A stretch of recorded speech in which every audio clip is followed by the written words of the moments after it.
pour un délit, ce n'est pas un crime. Et je parle français. Maintenant, ceux qui ont décidé d'interpréter le français pour voir comment chercher les voies et moyens pour m'enlever de mon poste de maire de la ville de Dakar, je souhaiterais leur dire tout de suite, dès à présent, que je ne l'accepterai pas. Et je n'irai pas plus loin que ça.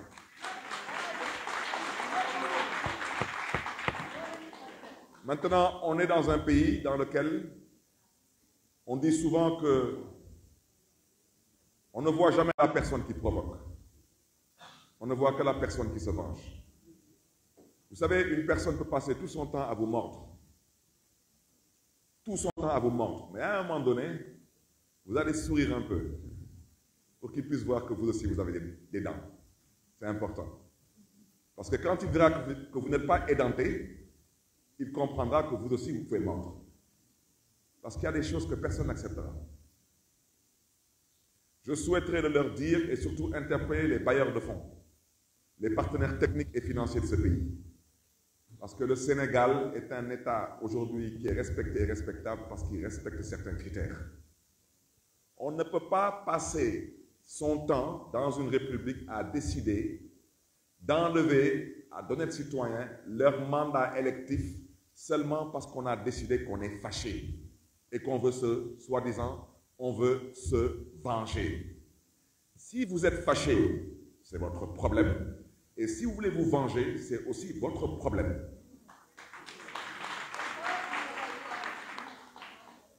Je l'ai déjà dit, ma philosophie est très simple.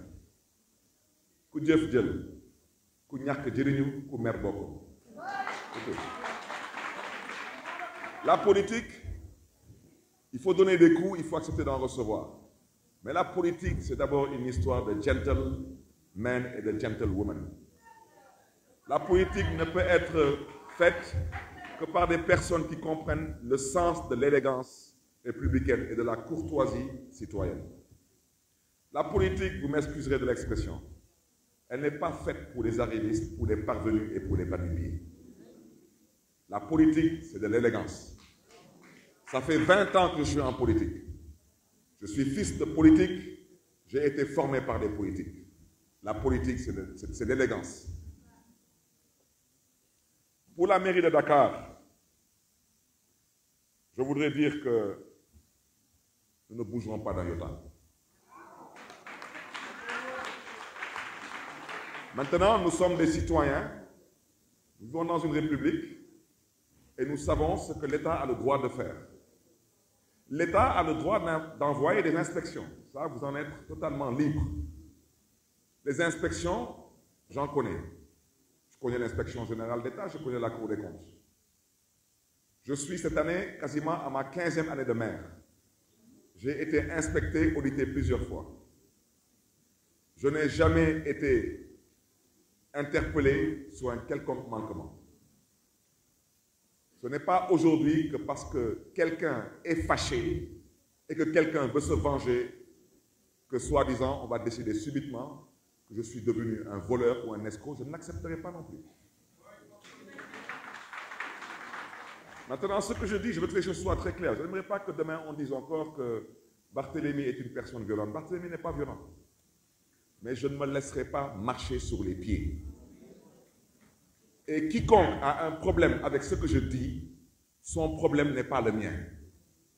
Parce que moi, mon problème, c'est le mandat que les Dakaroises et Dakarois m'ont confié. Et depuis que le Sénégal existe, jamais un maire n'a eu à faire un bilan à mi-parcours. Jamais, depuis que le Sénégal existe, jamais un maire n'a construit ici un centre de dialyse. Et le plus grand centre de dialyse du Sénégal. Depuis que le Sénégal existe, un maire n'a jamais construit un lycée scientifique et technique. Et je peux continuer parce que, comme disent les Wolofs, ça vaut de faute bopom. Je suis très fier de mon bilan à mi-parcours. Et je l'ai dit aux Dakaroises et aux Dakarois, je n'en ai pas encore terminé avec vous. Maintenant, malheureusement, ceux qui ont été maires dans leur commune et qui sont incapables d'être capables de montrer même un rond-point qu'ils ont eu à peut-être peindre ou à nettoyer, et qui passent tout leur temps de la mairie au pouvoir exécutif à parler d'opérations de nettoiement en 7-7L, ça c'est pour les ASC.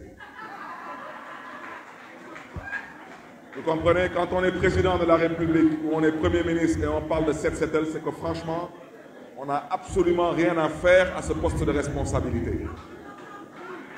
Un président de la République, un Premier ministre, un maire, ce n'est pas pour des opérations 7-7L.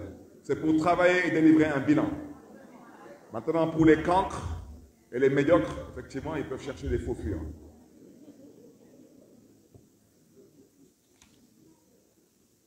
Je terminerai en disant une chose.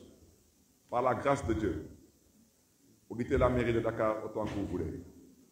Nous sommes fiers de ce que nous avons fait. Nous n'avons pas terminé de travailler pour Dakar. Et ce n'est pas vous qui allez nous empêcher de servir Dakar. Nous, nous sommes nés à Dakar.